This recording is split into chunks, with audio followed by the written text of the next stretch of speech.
ስሜ ዳንኤል ይባላል። የተወለድኩት ጎንደር ነው። የምኖረው አዲስ አበባ ነው። ያው እንግዲህ እዚህ ሾው ላይ የመጣሁት የትዳር አጋር የምትሆነኝ ሴት ለመፈለግ ነው። መስከረም ከተማ እባላለሁ። አሸንፋለሁ ብዬ ነው የመጣሁት። ኖርማሊ ግን አንዳንዴ ምንድነው ኮምፒቲሽን ነው ይሄ። በቃ በየትኛው ሁኔታ ምን ሊፈጠር እንደሚችል ማናችንም ብንሆን አናውቅም። ታሱን ሳይመረው ነው ገተተስ ባልፈልጌ ነው የመጣሁት። እንደማሸንፍ ግን ውስጤ ያምናል። ምክንያቱም እንድታሸንፍ አልፈልግም። እኔ ባሸንፍ ሞር ደግሞ ደስ ይለኛል። በቃ ይሄ ነው የምላችሁ። ምንድነው ቆይ የሚያስቃችሁ? ምክንያታችሁ ንገሩኝ ሁላችሁ ማለት ነው።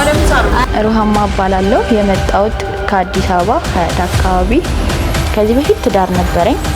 ከትዳር አጋሪ ጋር ለ4 አመት ያህል አብረን ቆይተናል። አንድ ጊፍት ይዤ መጥቻለሁ። ጊፍቱ ትርጉም አለው። የትላልቅ ስዕል ነው። ዛሬ ደግሞ እንዳለቀስኩላት አልቅሼ ውስጤ ደርቋል።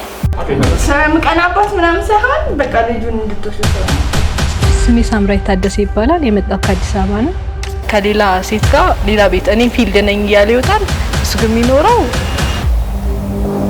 ሌላ ሴት ጋር ነው ማለት ነው። ገብቶ ካላ ጭራሽ እኔ ሲጀመርም እሷ ልጅ ሳያት ራሱ አትመቸኝም። ታሩን እባላለሁ። የምኖረው አዲስ አበባ ነው።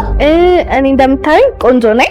ጥሩ ባህሪ ያለኝ እንደሚመርጠኝ እርግጠኛ ነኝ። በጣም እንድትናደድም ስለፈለኩኝ አንገሪሿን አውቃለሁ። በቃ እንዴት በትንሽ ነገር እንደምትናደድ ስለማውቃት እና አሸንፋለሁ ማለት ላይክ ሌሎቹ እስኪመጡ ምናምን ነገር አጠብቁ። እኔ ስለማሸነፍ በእኔ እርግጠኛ ሁሉ እኔ ነኝ የማሸንፈው።